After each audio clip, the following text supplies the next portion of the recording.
Well, a very good afternoon to you and welcome to the Farm Kenya Show. I'm Noakip Kimboy, and guess what? Today, if you walk in somewhere, you want to purchase something that you want to eat, and you see there a tag organic, there is a certain level of safety that you feel, sort of pulling you and telling you, take this organic one. It might be good for your body. And it's a growing trend in our actually consumption trend when it comes to organic products, because they promise better quality, they promise good nutrition for you, especially in a world that is filled with a lot of things. People are producing things left, right, and center that are economical, but again, is it very good for you? And today we are unpacking the organic production industry, and we have an expert. This gentleman, actually, he does it himself. He'll be pointing for us what exactly is going on there and what we need to do better. Martin Njoroge is the managing director of Have Organics Limited. Martin, thank you very much for making time to speak to the Farm Kenya Show. For starters, even before we come to news, when you talk about organic, what do you think is one of the misconceptions that is held when somebody hear organic? This is what pops up in their mind, but in reality is not really that. Yeah, so thank you, Noah. Organic, most people correlate it to just using manure, animal manure for growing your food. Mm-hmm. That's all. Or going to another level, they say organic is not using chemicals.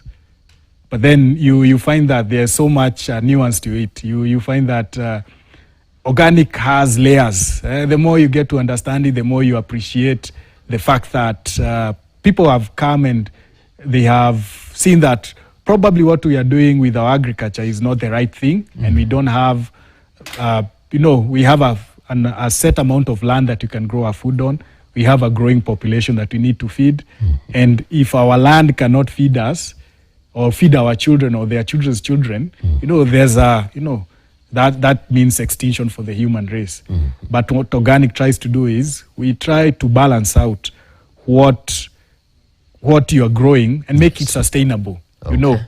Just not about the food that you eat. It's about the quality of the food. It's about the land that you're growing on. It's about the people around you. It's about the community that you set up around your food. Mm-hmm. Yes. Sometimes you can set up a huge plantation, but it's almost a desert. It's called a food desert. Mm-hmm. Yeah, you can only grow one food there. Mm-hmm. If you are dropped into that plantation and told to live there for the rest of your life, would you be able to live there?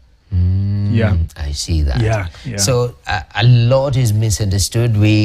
Majority of us view organic from a one-dimension point of view, and mostly it's input where we're looking at synthetic vis-a-vis natural manure input, and we say, if I add manure, homemade one, that one is organic. That is organic. Yes. And then you find the guy, he's delaying the payment of the farm worker, the farm hand there.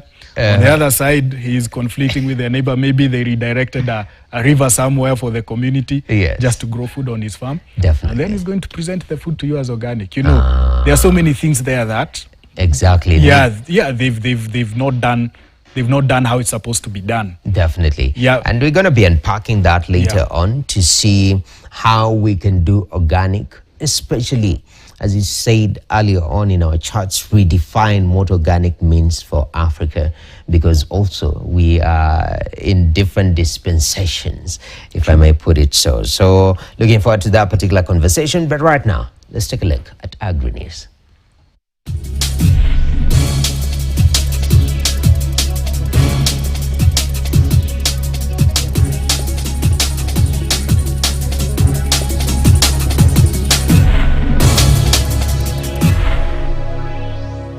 All right, and to start us off is matters tea, because we love tea here. Kenya is stepping up efforts to grow the economic value of tea sector through international partnerships aimed at positioning locally produced tea in premium global markets. In a collaboration involving the Kenyan government, French partners and local financial institutions, plans are underway to secure certification for Murang'a high altitude tea a move expected to boost farmer incomes, attract foreign investment, and shift the tea industry. And for the last 4 months, a lot of work has been done, and we are happy to say there is a proposal of a research concept that we can give the stakeholders.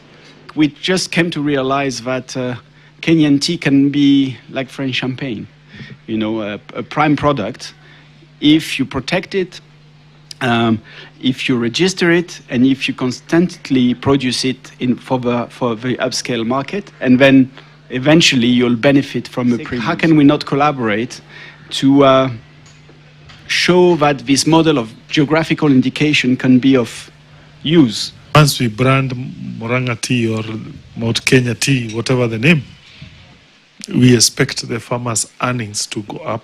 Tea will not increase horizontally. We shall not plant more tea within this geography because we are at full capacity. What we can only do is to go vertically. That is, we think creatively of ways to increase the value without necessarily increasing the quantities. Not having tea, definitely you are having coffee.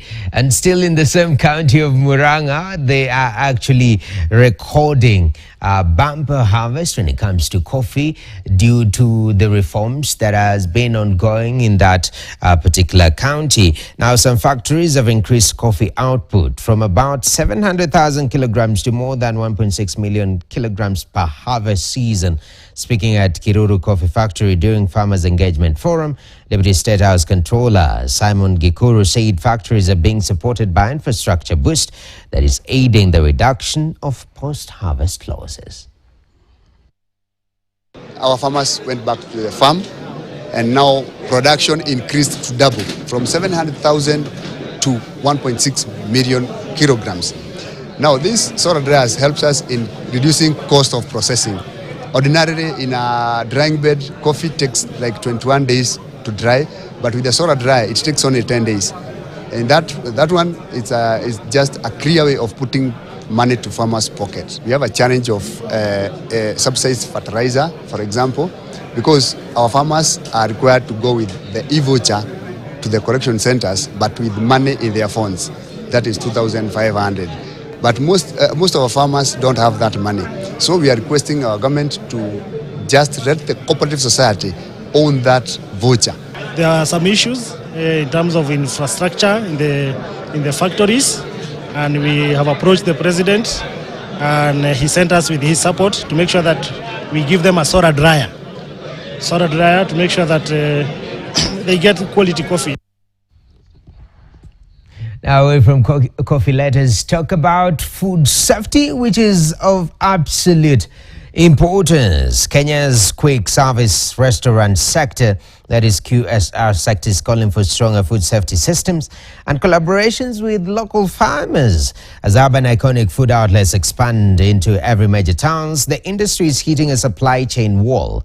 With the sector now directly employing over 60,000 Kenyans, the rapid growth has exposed a massive gap in supply readiness. Local farmers are struggling to meet the rigorous international safety standards demanded by global franchises. There is also just a lot of work, especially when we onboard suppliers, understanding these are the requirements in order for you to fulfill like the requirements to being a supplier. So I think it's not just a single person who's singled out on this aspect. I think it's from the consumer to our teams in store, of course, to regulatory bodies, but everyone has a role to play. One thing about the Kenyan market, it's a resilient market. So what doing business in Kenya has been great. I will say, based on the market being able to cushion inflation and all those aspects, with any business, of course, we have cushioned ourselves against those adjustments in the market. And now let's head to the coast, specifically in Kwale, where it has been revealed that 25% of mangrove trees in Kwale County have been destroyed due to the felling of trees and marine pollution, which is a growing concern. In response, a youth group led by pro-green shoppers has initiated efforts to restore dried and cut mangroves due to human activities. The youth actually participated in planting mangrove seedlings in Makongeni village, Msambweni constituency, where they urge communities in mangrove conservations to be educated on carbon credit schemes. Hizi sehemu ambazo mikoko imekauka ni vizuri sana tuirudishe, kwa sababu mikoko mingi imekauka kwa sababu labda uchafuzi ambao tuufanya huku kwenye maeneo ambayo na mikoko kama tuzasema hizi sehemu za pwani. Sasa ndio hii mikoko ikue vizuri, inawiri, sikauke, lazima tuangalie ni activities gani tuazifanya tukiwa huku baharini sisi. We can as well enhance agriculture through mangrove, kama hizo initiatives za kufanya beekeeping ni miongoni ambazo ni vitu ambazo zinaleta sustainability to the economic, and it's a part of economic empowerment ambavyo tunajaribu kufanya katika jamii yetu ili kuhakikisha kwamba mwisho wa kuisha tukipanda miti, si kupanda miti peke yake ama si kupanda mikoko peke yake, bali pia kuna tonge mtu anapata ama faida ambayo anapata kutokana na ile upandaji wa miti. Community hawajapata kuelewa jinsi ambavyo carbon credits inafanya. Watu kweli wanapanda hizo miti, watu wanahifadhi mazingira, but watu hawajaelewa jinsi ambavyo carbon credits itaweza kuwasaidia wanapopanda hizi miti, wanapopanda hizi mangroves. All right, there we have Agri News, and up next, we'll take a look at Farm Guide.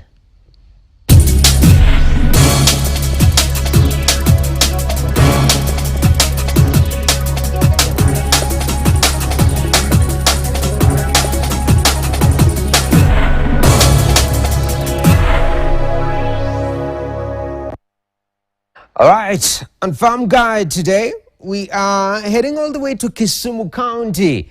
Kisumu County here in Kenya, farmers are embracing an organic solution by using black soldier flies, converting their larvae into natural, nutrients-dense livestock feed that supports sustainable and environmentally friendly farming.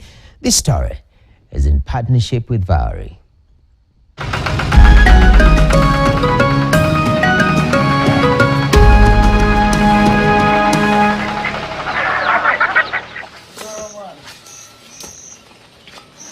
We have the gradual change in temperature.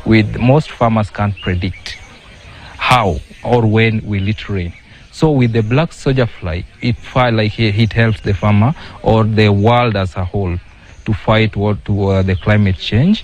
Two, we have what we call the FRAS. It helps the farmers to produce organic fertilizers, which they are going to use in the farm.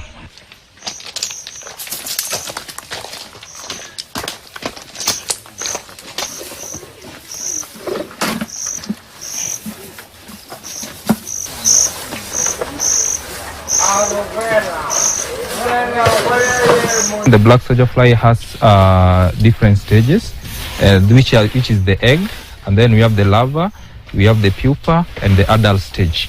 So at the pupa stage is where we dwell much, so that it helps us in breaking down the waste.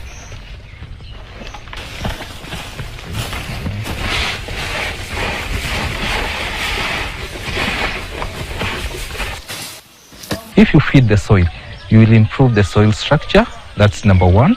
The second, you will increase the microbial activities in the soil. The third one, you will improve on the soil water holding capacity. So these are the several aspects of the soil fertility that the black soldier fly or organic fertilizer or the FRAS help us in maybe regenerating our soils within the country.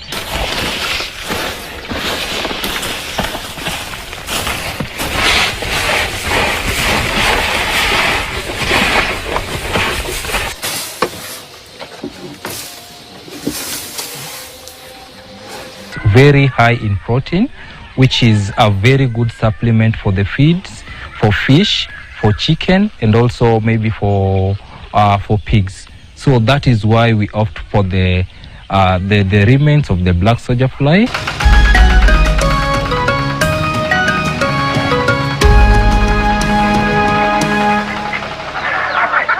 quite interesting story right there. Matters sustainable farming, BSF being critical right there, Black Soldier Fly. In studio we have Martin Joroge, Managing Director of Harvard Organics Limited. And as Martin had put it earlier, that when you talk about organic farming, it's holistic. At one point we are seeing, the BSF, which is very, very interesting, and it's growing in the country, which is quite interesting.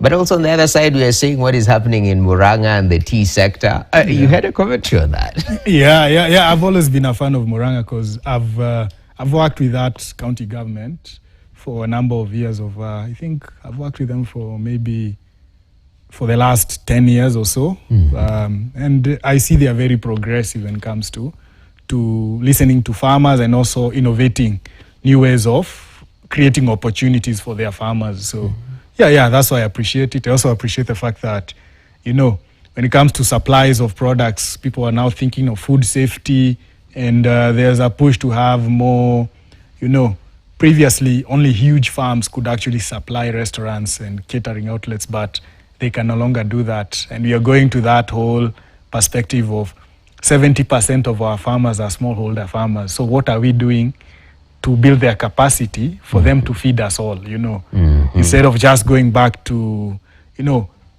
plantation farming. I think when you think about agriculture, in Kenya, you think of the smallholder farmer. You don't think about the huge farms, the Del Montes, the Kakuzis, Vipingos. No. You think about that farmer in Murang'a, that farmer in Kisumu, that farmer in Eldoret. Okay? Yes. So when we are talking about these things about what is organic, I believe that should also be a conversation that we need to touch on. Definitely. Yeah, that's very, very important. I mean, as we've always said on this show, Kenya is fed by smallholder farmers. We know these farmers, they are our parents, they are our friends, they are our colleagues, A lot of our colleagues are selling capsicum from their boots, Everyone is into farming, which is very, very interesting. But coming to those foundational issues, I'd like us to unpack the layers. When you talk about organic farming, start with the common one, which is input. Which is the most popular narrative when we're talking about organic farming. How does it differ from conventional farming? And then we build into the other layers. So definitely we are talking about all farming uses inputs. So all we are distinguishing is synthetic inputs. You get it? Even organic inputs, they can be chemical based because you are using a botanical product, something that comes from a plant, comes from a particular source, natural source, and you're using it to control either a pest, a disease, to improve the soil condition or things like that. So essentially we are just distinguishing from the synthetic aspect and the naturally occurring aspect. Okay. But both chemical, in terms of chemical structure, some of them might be similar, but it's always about the source that you're talking about. Number two, I don't want to mention, this is something that is very, very important, and a lot of people get it very, very wrong. Organic inputs might also have a negative impact on somebody's health. Really? Yes, they might. You see, organic is not a static. It's also science-based. It's not something that is based on hearsay. We are also looking at scientifically supported, peer-reviewed studies, and then you come to conclusions about them. You find that when it comes to organic, there's something called standards of organic production, which defines what is considered organic and what is not considered organic. This cuts across from production, processing, even food additives and things like that. So you find that when the science comes out and says nicotine is bad, even if you're growing it, and it's a naturally occurring chemical, you get it. So you'll not find nicotine in any organic product that is being sold as an input, because people came and discovered that nicotine has a negative impact on this. Therefore, it's not helpful to you. it's no longer helpful. So we can't consider that as organic. You see? So there's always what you call nuances to it. You get it? Some people used to use tobacco as a push and pull crop. So the tobacco is very, it's very pungent. It repels insects. So when you grow it across your beds, you don't get a high pest and disease incidence. But it also leaches some chemicals into the soil, which damages your soil. That's why you find tobacco farms are not, as productive as other farms. So at some point, the organic movement said, we can no longer allow you to intercrop with tobacco. Okay. You see, that's a natural product. It ticks all the boxes that you're talking about when it comes to organic. But at the end of it, from our scientific consensus, they saw this thing is not really helping us. It's actually creating issues for us, creating issues for the soil, for the farmer. Okay. Yeah. I mean, it seems it's a moving target of sorts, because as things change, every day we are making discoveries. We are trying to cure cancer here. And in the agriculture sector, those are coming by the day. So it means our definition of organic and what is we consider safe keeps moving. But one of the issues that you mentioned is that we also have to find a way to locally define what organic is vis-a-vis what is being defined at a global level. What is the variation there? Yeah, so what you'll notice is most of the organic that we are talking about, it's a lot of, it's defined by what probably the European or the Western market or the Northern markets are demanding, what their consumers are demanding. Okay. Because for them, they've reached a point of, empowerment where the consumer has a lot of authority, where their governments are also responding to their concerns. And then they have very good frameworks of, instituting legislative changes within their communities, within their territories and things like that. So you find that when a new idea comes up, it's very easy to legislate according to it. Now, right now we have AI. It's very, AI is a very new thing. They've already developed legislation around it because they understand that data protection, privacy, the same thing when it comes to organic happened over there. They started their movements around organic, became very popular. Consumers were being confronted with organic products. Okay. They had to come up with ways of safeguarding that consumer. Okay. So they came up with the standards, the legislations to safeguard that consumer. So it's the same thing with here in Africa. Unfortunately, we are just copy-pasting exactly what they had there. Just a moment. Definitely. And in fact, as you take your water, I'd like us to take a short break, which is very, very important. But we'll build up on the fact that there are global standards that have been set. But these are based on different markets. So locally, as Africans, as Kenya, what changes, how do we need to sort of redefine these areas? With that, we take a short break right here on the Farm Kenya show. We are talking organic farming and how different it is. Keep it KTN.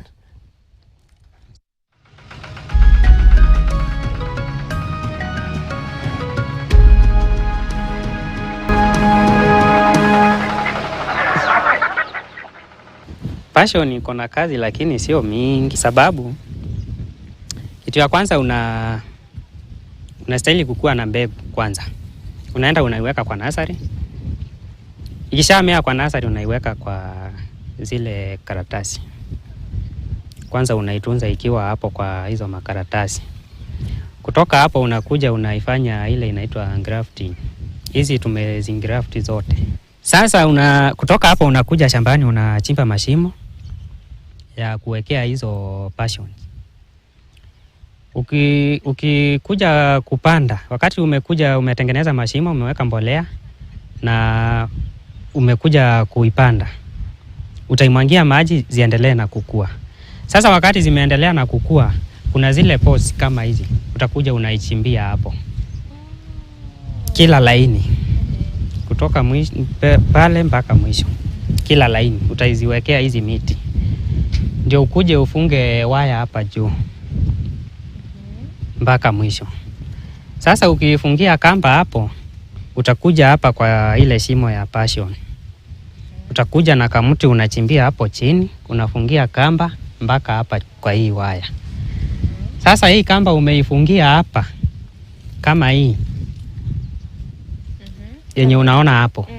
Sasa hiyo kamba ndio utakuwa unakuja unashika hiyo passion, unaishikilia ndio iende juu, ikashike hii waya, ianze kutembea na hiyo waya.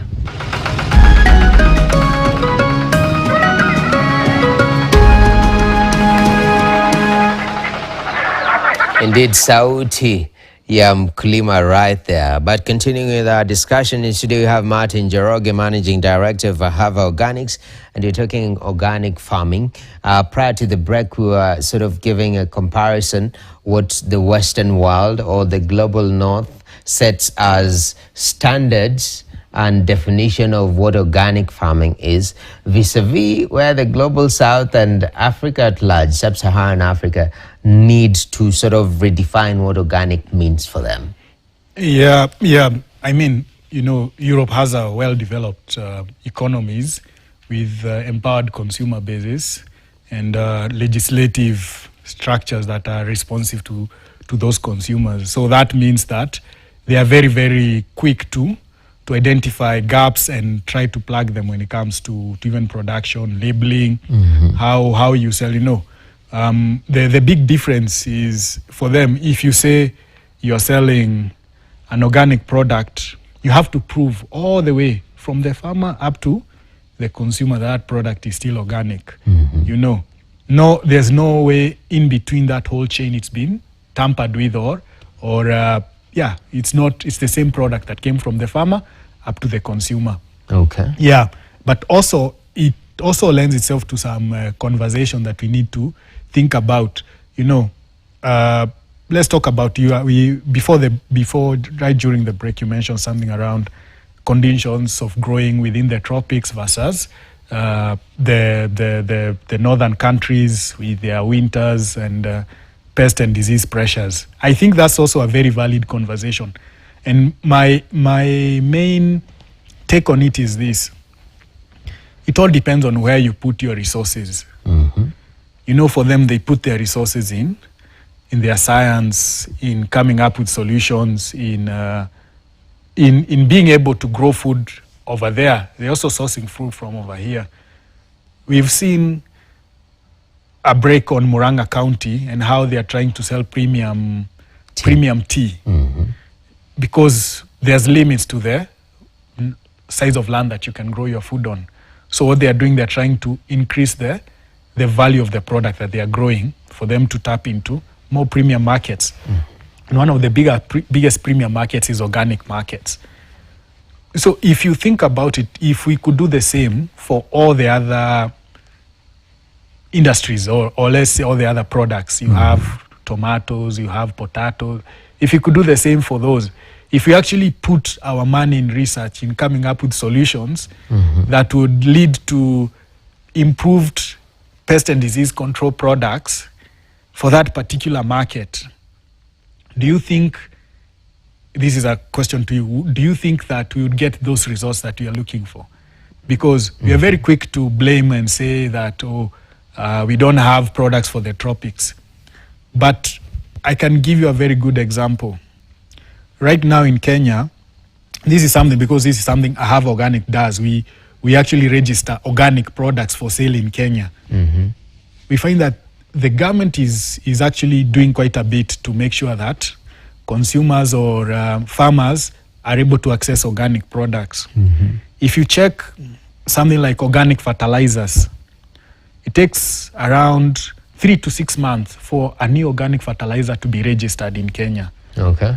If you are going to register a DAP product, synthetic, it take you maybe 2 years to get it registered. And you have to register every time you have a consignment coming in from outside. But for that same organic product, you only register it once and you have a review annually. Number two, look at pest and disease control products. You find that it takes you between 6 to 12 months to get a pest and disease control product registered in Kenya, organic. So the same product would take 2 years if it was conventional in Kenya. Okay. So we already have a pathway to get more organic inputs in Kenya. Are we getting the more organic inputs with this sort of incentivization of sorts? Now that's where the catch is. The catch is a lot of people think that registering an organic product is hard. Getting an organic input is hard. But having been in that industry, having seen what is happening right now, we are registering over 150 new organic products every year in Kenya. Because you see that pressure you are hearing from Europe about residues. It's the same pressure that is taking Bayer to come and develop organic lines. Companies that have been historically known to just sell toxic chemicals, chemicals that have a very high, pesticide residues if you don't use them correctly.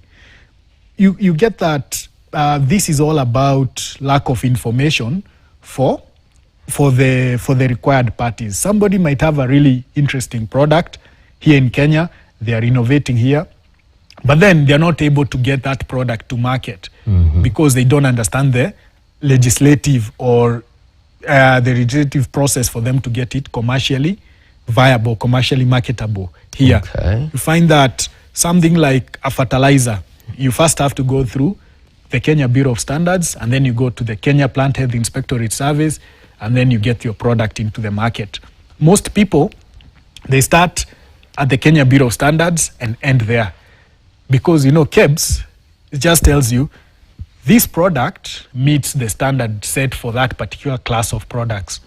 If it's a fertilizer, this is the nitrogen value, this is the carbon, this is the watt.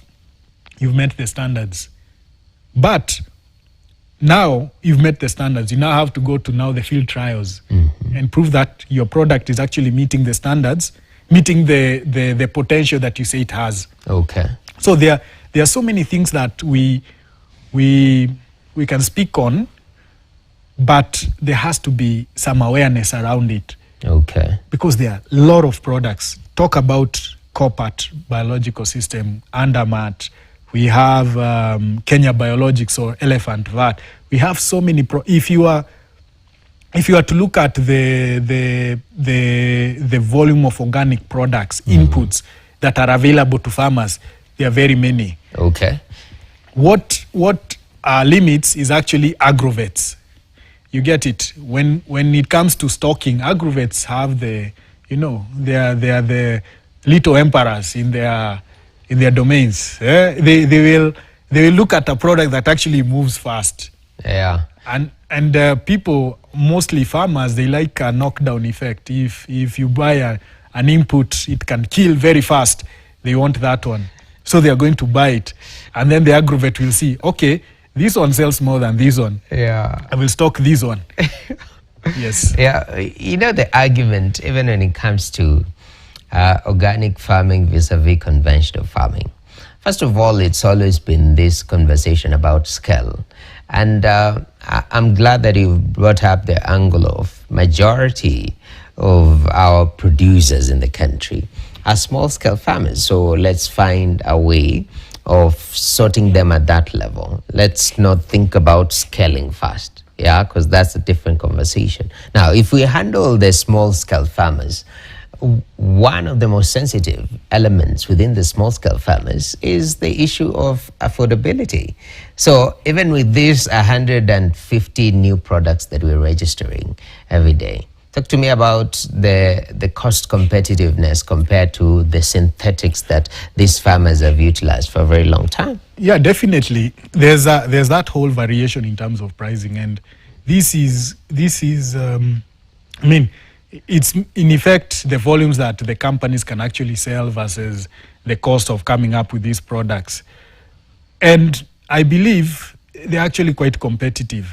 If you actually look at it volume per volume, if you look at what particular, let me say, which input can I talk about? Let's talk about something like an Invesidin. It's an organic product. Farmers are using it. It's very affordable. It's being used for different purposes. But the challenge usually is, I mean, once you're able to get that product closer to the farmer, it becomes more affordable. But the fact that this product is only in Nairobi, you have to call a stockist to bring it all the way to Eldoret for you to have it. There's a cost element in between because it's not readily available. And you know, the problem with farmers is, not even the problem with farmers, the problem with our system is information does not flow. There are some people who have more information than others. So you find that when you go to a particular area, if the farmers have a high knowledge base, you still find that the stockists, they will stock the products that they are most comfortable with. I'll give you an example. I have Kangare. Kangare is in Murang'a County. I told you I've done work with the farmers over there. You find that the farmers have high awareness to organic products. So you find the stockists around, they will stock predominantly organic products. And the farmers, when you're trying to buy them, they buy them at a comparatively lower price because they are getting them they are getting them at a higher volume, economies of scale, and then they are able to get it. And also, there's that aspect of the packaging. They're also able to get them in smaller packaging. Unfortunately, for most organic products, you get them in 1 liter, 2 liter. Well, a farmer just needs a 250 ml or 100 ml packaging, and then they are good with that. But if you start marketing it to them in a liter packaging, they'll say, I'm only going to use 1 pump. What do I need all of this for? Yeah. So, So I think there are lots of dynamics, but I also see that we ignore other areas that are also important, like training the farmers on how to even do their own inputs, on the push and pull technologies, on practices they can do on their farms that can actually reduce the pest and disease incidences that are happening there. You know, sometimes it's just a basic, you should wash your pruning knife before you go. If you're pruning from one tree to the next, you know, it prevents spread of diseases within the farm. You should wash your djembe so that if your farmer went and limaed for somebody else, they don't bring the nematodes and all the diseases back to your farm. You know, there are some basic biosafety issues that you should try to sort of create awareness on. Organic products, how to make them on the farm. You have the ready raw materials over there. You have the tindonias, you have the lantana camaras, you have the what, you can make your own mix. Yeah. So, I mean, there's a lot that we actually invite people to come and see. This is how an organic farm can be run. Look at that farmer. He's a smallholder farmer. He's growing his organic products, and this is the cost of production for them. Yes. Definitely. So what I'm getting from, especially for the smallholder farmer, is first of all, you guys are competing with history because we've traditionally used synthetic products. Yes. In many ways, majority of producers of organic products are not massive, so there is no benefit of scaling. You know, scaling brings down production a little bit, cost and whatnot.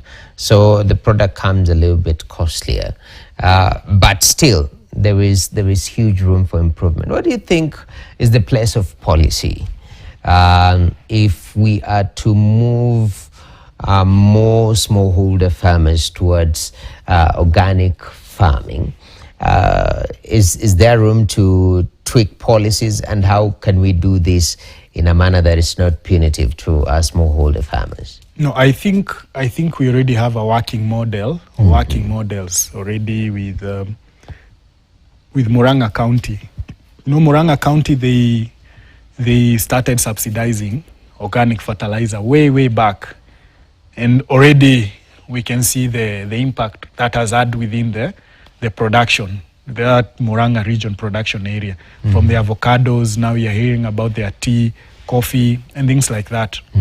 I think what the government should do is they should give an equal opportunity for organic input suppliers and conventional input suppliers when they are going to supply farmers the subsidized fertilizers and other inputs. That way, the farmer makes the decision on this is the best product for me or this is a better product for me. Because I also believe in what you call a fair market. Yeah. You get it? A fair market, and then equal opportunities, and then the outcomes define themselves. Because at some point, you'll find the farmer saying, okay, if I use this particular fertilizer, at the end of it, I end up getting more, but maybe if I use this one, I get more, but for a short term. And my soil becomes acidic and things like that, sorry. It's okay. I mean, very important. So at least in Murang'a, there is already that's subsidizing sort of incentivizes, I mean, it lowers the cost so farmers can get these particular products, which is very important.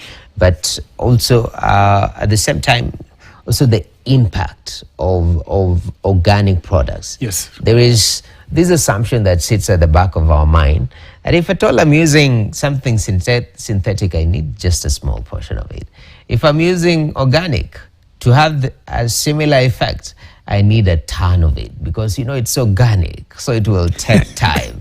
So that effectiveness is also questionable. Is it some of the myths that when you interact with farmers sort of come up? Yeah, but you know, sometimes it's true, sometimes it's not. Let's judge everything by case, because it can't be a blanket. Judgment of sorts. But I also think you always have to create awareness around what this product actually does versus what another product is doing, because the mode of action is also very important. You know, when you're talking about pest and disease incidences, the knockdown effect is what most people are looking at. That's what they think an effective product is all about. But with successive generation of the same pest, they build resistance. You get it? But with organic products, their mode of action, that's not their mode of action. They actually work on a different part of that insect. Yes. But essentially, I say, when you have a healthy farm, you don't get as many pest and disease incidences as you would when there's an imbalanced farm. And this is something that many farmers will attest to, particularly organic farmers. Because in as much as we say we have more farmers are conventional, some of them are also very mindful about what they are putting on their farms. And you find that in as much as they are not 100% organic, they say, okay, I only put this particular input, I only put this one, but when I have a very bad incident, I spray. But most of the time, they don't get those incidents. They say, I'm virtually organic. So when you have healthy soil, when you have healthy plants, when you have everything is balanced, you get that your farm you don't get as many incidences as you would expect. But when you have a very imbalanced farm, so when you get the tutors, and you get you have everything is attacking you, and you have to always sort of, you're on guard every time, you're just protecting, you're trying to kill. But the moment you start looking at it like a game of, I say a game of chess, see your draft. Your draft, you're always one move, next move, one move, next move. Yes. You're looking at it and say, by the way, for this particular crop, these are the risks that I have. If I put this other plant around it, it can help me reduce the pressure on this one, and it can be complementary to it. So we've seen, you know, I don't want to say traditional farming and organic farming is the same, but there's a point where people were farming and they were not having as many incidences of pests and diseases. But the moment we started preaching this gospel of you have to have inputs for you to have a successful farm, that's when people started looking at input as the only way that they can grow a successful farm.